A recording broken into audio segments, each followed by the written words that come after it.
Some stories do not fade with time. Some crimes are so unspeakable, they leave scars on the land itself. This is the story of Ian Brady and Myra Hindley, a love story twisted into a pact of pure evil. Their playground was the lonely moors of northern England. And their victims were innocent children. Ian Brady was born in 1938 in Glasgow, Scotland, to a single mother. From the beginning, his life was marked by anger and detachment. He was a lonely boy, intelligent but cruel. Teachers noticed his temper, his obsession with control. He read dark literature, fascinated by Nazi Germany, war crimes, and domination. By his teenage years, Brady was already breaking the law: burglary, animal cruelty, theft. His foster parents could not control him. His eyes, sharp and cold, revealed little emotion. People described him as quiet, but his silence was not peaceful. It was dangerous. Myra Hindley, on the other hand, was born in 1942 in Manchester. Her early years seemed more ordinary, but her father was violent, a heavy drinker who taught her that weakness was shameful. Myra craved strength, power, and belonging. She was a blonde, striking girl with pale features, but inside, there was a hardness growing. As she grew into adulthood, Myra longed for purpose. She was searching for someone to lead her, someone to shape her. And in 1961, at the age of 18, she found him, Ian Brady. They worked together at a chemical distributor. Brady was tall, brooding, with a strange charisma. Myra watched him closely, his aloofness, his intelligence, his interest in violent philosophy. She fell under his spell almost instantly. Brady, sensing her devotion, began to mold her. He gave her books, Mein Kampf, the works of desolate, crime stories drenched in violence. Myra absorbed them, eager to please him. Slowly, he turned her into his accomplice. Their romance was not built on tenderness or affection. It was built on cruelty, on dark fantasies. Together, they began to dream of a shared destiny, a world where they could dominate, control, and destroy. What happens when two broken souls find each other? When obsession meets cruelty. Ian Brady and Myra Hindley weren't just lovers, they were conspirators in evil. And their pact would drench the moors in blood. Brady taught Myra how to mask her emotions. He told her that feelings were weakness, that morality was an illusion. He filled her mind with twisted ideas about power and pleasure. By 1963, Brady revealed his fantasies: to kidnap, torture, and kill. Myra didn't recoil. Instead, she encouraged him, eager to prove her devotion. Their love became a weapon, a shared hunger for sadistic pleasure. They began planning. They bought a camera to take photographs. They studied maps of the moors, identifying secluded places where screams would be swallowed by the endless expanse of land. On July 12, 1963, their fantasy became reality. Myra drove her van through Manchester's streets while Brady followed on his motorcycle. They spotted their first victim, Pauline Reed, a 16-year-old girl on her way to a dance. Myra pulled alongside her, pretending to be in distress. She told Pauline she had lost a glove on the moors, and asked if she would help look for it. The girl, kind and unsuspecting, agreed. She climbed into the van. That simple choice sealed her fate. Brady and Hindley drove her to the moors. There, under the fading twilight, Brady attacked. Pauline's screams were swallowed by the empty expanse. She was beaten, violated, and murdered. Brady buried her in a shallow grave, covering her with the cold earth of Saddleworth Moor. When they drove away, their faces showed no remorse. Instead, there was exhilaration. The Moors had received their first secret. Beneath the dark soil, the body of a child lay hidden, and the monsters walked away hand in hand. For Brady and Hindley, the murder of Pauline Reed was not enough. It was the beginning of an addiction. They talked about it constantly, reliving it like a forbidden treasure. Brady, especially, became obsessed with the power he felt in those moments, the domination, the control. Myra, desperate for his approval, encouraged more. Soon, they began hunting again. What began as fantasy had now become ritual. The lonely roads, the unsuspecting children, the silence of the moors. Brady and Hindley had discovered their true calling. And soon, the earth would open again. Evil does not sleep once it tastes blood. For Ian Brady and Myra Hindley, the first killing had unlocked something inside them, an appetite, a craving, a hunger that could never be satisfied. The Moors had taken their first child. And soon, the earth would open again. After Pauline Reed, Brady and Hindley began treating Manchester's streets like their hunting ground. Children and teenagers walked home from school, from the market, from dances. They were small, trusting, vulnerable. Brady watched them like prey. He would point from his motorcycle, signaling to Myra which child to lure.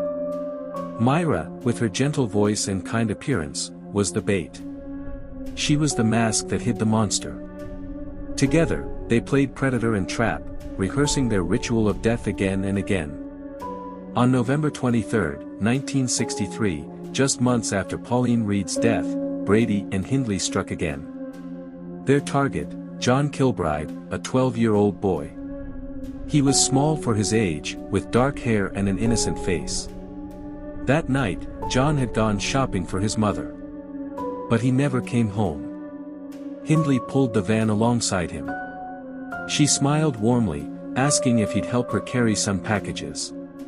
John hesitated, strangers made him nervous. But when Brady appeared, calm and reassuring, John's fear melted.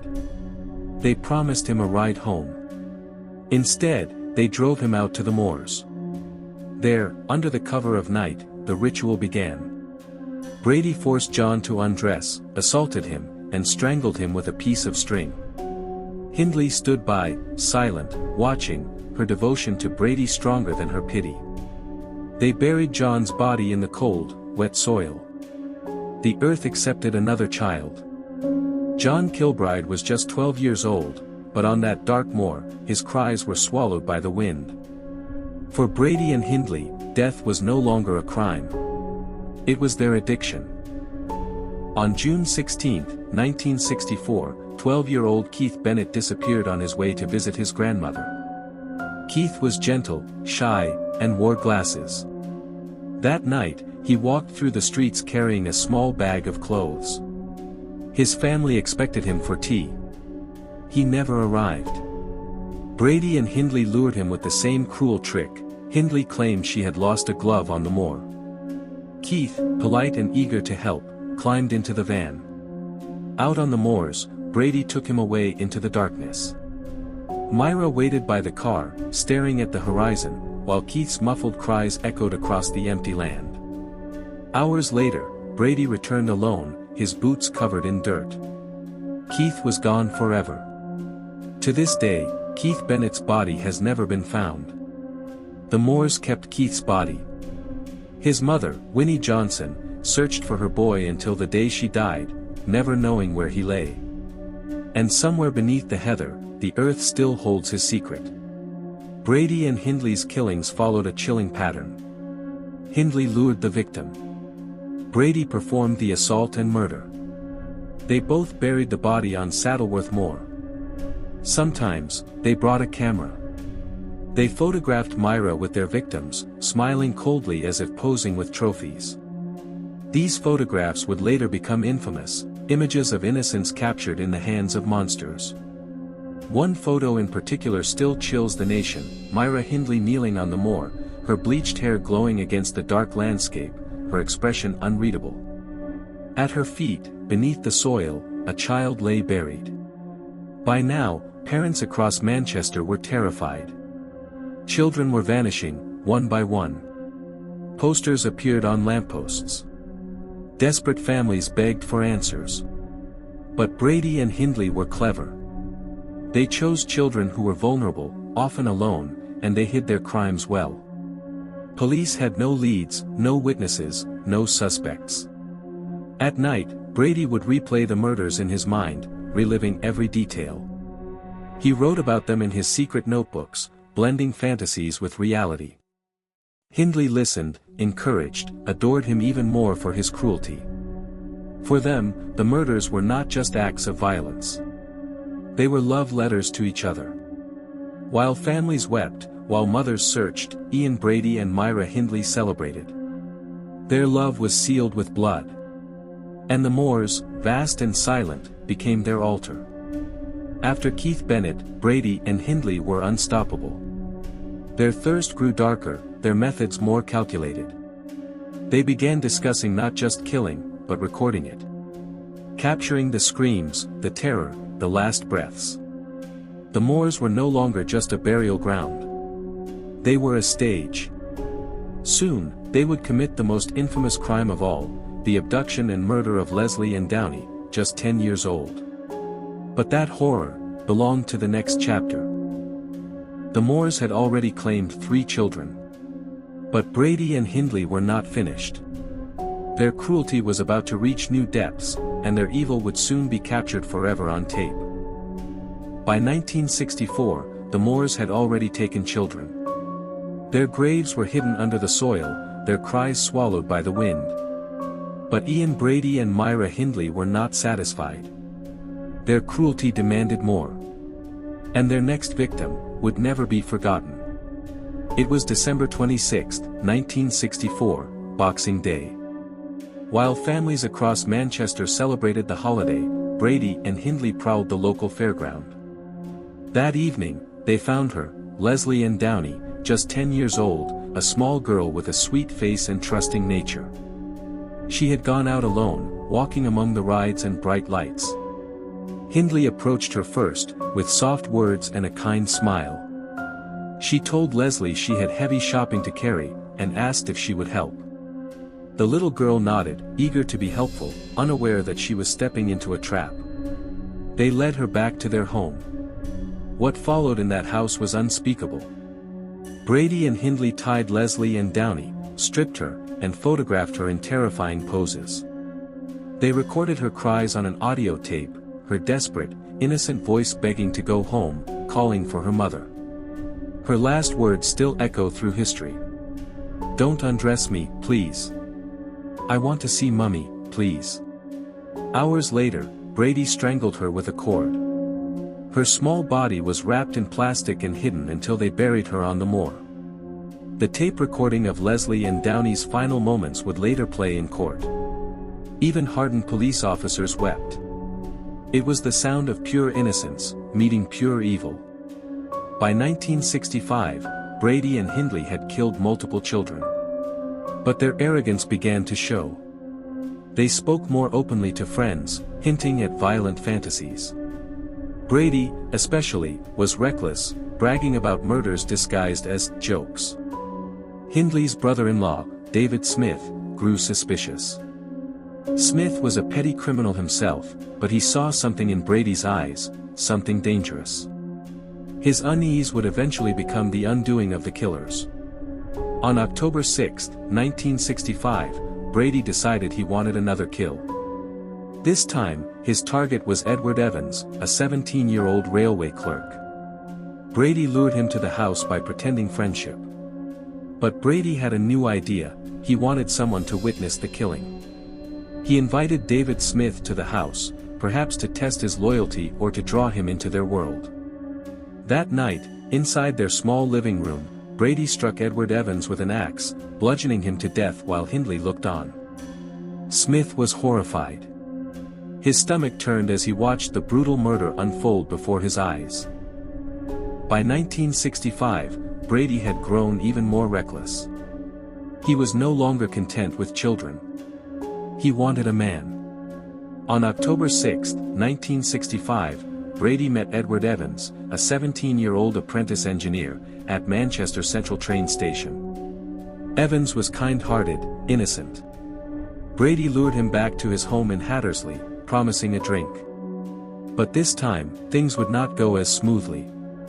At the house, Brady attacked Evans with a hatchet. The blows were brutal, echoing through the room. Myra's brother-in-law, David Smith, had been invited over that night.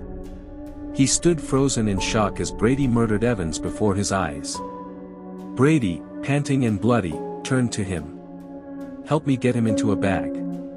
David Smith pretended to comply.